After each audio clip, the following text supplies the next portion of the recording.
आउज़ुबिल्लाहि मिनश्शैतानिर्रजीम बिस्मिल्लाहिर्रहमानिर्रहीम। अस्सलाम वालेकुम। रमज़ानुल करीम, रमज़ान की बरकतें समेटने वाला महीना, खुशियों वाला महीना। अच्छा, और आप देखते हैं ना, इस महीने की एक अजीब ही रौनक होती है। सहरी के टाइम माशाल्लाह मेरे घर सहरी पे मेरे भांजे भांजियाँ और बच्चे आए हुए थे। मेरी बहू आजकल आई हुई है बाहर से, तो बहू थी और माशाल्लाह इतनी सहरी बननी थी सबके लिए। और गहमा गहमी किचन में मेरी बहू खड़ी खड़ी हुई पराठे बना रही थी, कहीं कबाब बन रहे हैं, कहीं दही की लस्सी बन रही है।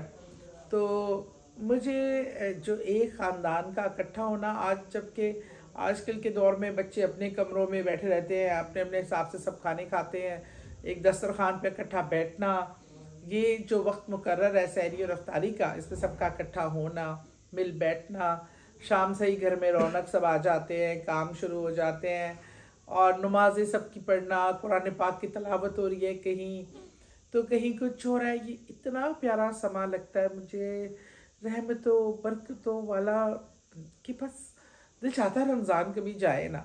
और जैसे ही रमज़ान जाता है ना, तो मुझे उदासी, एक डिप्रेशन हो जाता है।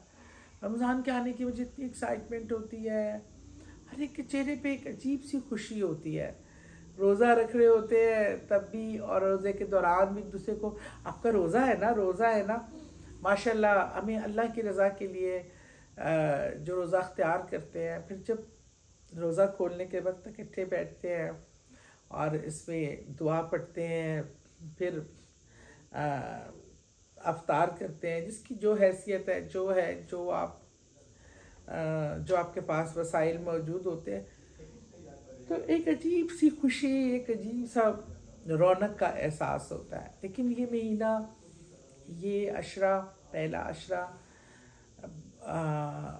अल्लाह की, जब रमज़ान के पूरे तीनों अशरों की अलग अफादियत है, लेकिन ये अशरे के लिए आप अल्लाह से इस्तग़फ़ार कसरत से करें, अल्लाह से इस्तग़फ़ार, अपने गुनाहों की माफ़ी कसरत से मांगें। और हम गुनाहगार हैं, हम में से कोई परफेक्ट नहीं है, हम में से कोई, हम दावा करें कि हमने कभी कोई गलती नहीं की। हाँ, किसी के कम है, किसी के ज़्यादा है, किसी को अल्लाह ने हदायत ज़्यादा दे दी, और हम जैसे गुनाहगारों को हदायत समझ में आते आते आई। अल्लाह हम सबको माफ़ करे, दरगुज़र करे। और मेरे अल्लाह को ना पाक मत की नेक लोग तो पसंद ही हैं, वो तो काबिल होते हैं कि उनको पसंद किया जाए या उनकी रिस्पेक्ट की जाए। हम जैसे गुनाहगार भी, वो गुनाहगार भी बहुत प्यारे लगते हैं, जो गुनाह करके शर्मिंदा होके अपने रब के आगे ऐसे हाथ बांध के कहते हैं, अल्लाह माफ़ कर दे, अल्लाह माफ़ कर दे, ला इलाहा इल्ला अंता सुब्हानका इन्नी कुन्तु मिनज़ ज़ालिमीन। या अल्लाह, तू तो माफ़ करने वाला है, तू तो रहीम है, तू तो गफूर रहीम है, माफ़ करने वाला मालिक है। मैं गुनाहगार हूँ, मैं अपने ऊपर खुद ही जुल्म करता हूँ, मैं तो ख़ताकार हूँ, मैं इंसान हूँ ना, मैं अपने नफ्स के हाथों मजबूर हूँ। मैं कभी नफ्स के आगे हार जाता हूँ, मैं कभी औलाद के आगे हार जाता हूँ, कि मैं कभी रिश्ते नातों के आगे हार जाता हूँ, कभी मैं अपनी ख्वाहिशात के आगे हार जाता हूँ। मैं बहुत ख़ताकार हूँ, लेकिन रब, तू तो मेरा रब है, तू तो मुझे बनाने वाला है, तू तो मेरी इस खसलत से वाकिफ़ है। तू रहम फरमा दे, तू दरगुजर फरमा दे, तू माफ़ फरमा दे।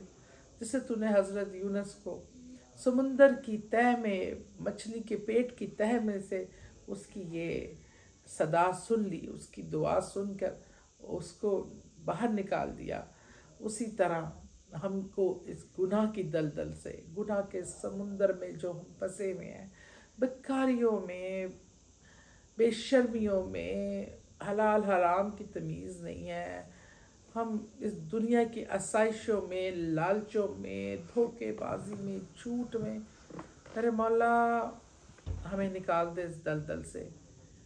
और इस दलदल से निकालने के लिए आपने जो ज़िक्र सबसे ज़्यादा करना है इस थ्रू आउट इस अशरा, आपने चलते फिरते भी कर सकते हैं, लेकिन हर फ़र्ज़ नमाज के बाद एक तस्बीह को एक आदत बना लें, आयत करीमे की एक तस्बीह ज़रूर पढ़ें, और ऐसे पढ़े कि इसके मतलब समझ के और अल्लाह को करके कि अल्लाह, मैं तो गुनाहगार हूँ, मैं अपने नफ्स के हाथों मारा हूँ, पर तू तो जानता है ना, तू तो गफूर रहीम है, तू तो माफ़ करने वाला है, हम गुनाहगारों को माफ़ कर दे।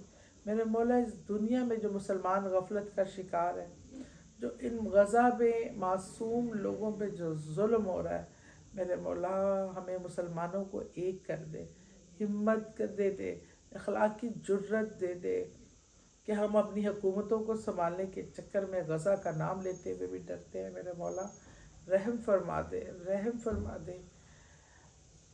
कोई वीडियो में गज़ा का नाम इसलिए शायद बार बार लेती हूँ कि जब भी कोई चीज़ सामने आती है एक माँ की हैसियत से बर्दाश्त नहीं होता, तो मुझे लगता है अपने पर शर्म महसूस होती है, मैं घबरा के आगे कर देती हूँ। एक तो बर्दाश्त नहीं है देखने की, दूसरी शर्मिंदगी है। क्या कर रहे हैं हम, तो आसाइश के लिए घर में बैठे खाना भी खा रहे हैं और जिस्मानी तौर पे कमज़ोर हो चुके हैं, बूढ़े हो चुके हैं, लेकिन दिल चाहता है कि मौत तो एक दिन आनी है।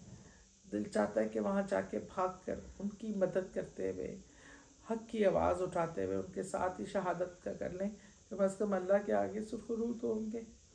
वरना वो मासूम बच्चे जाके बड़ी शिकायत लगाएंगे अल्लाह से, हमारी बेबसी की, बेहिसी की। अल्लाह हम सब का हामी और नासिर हो, और उन बच्चों पे, उन औरतों पे, गज़ा फ़लस्तीन वालों पे अल्लाह मदद फरमाए। आमीन सुम आमीन।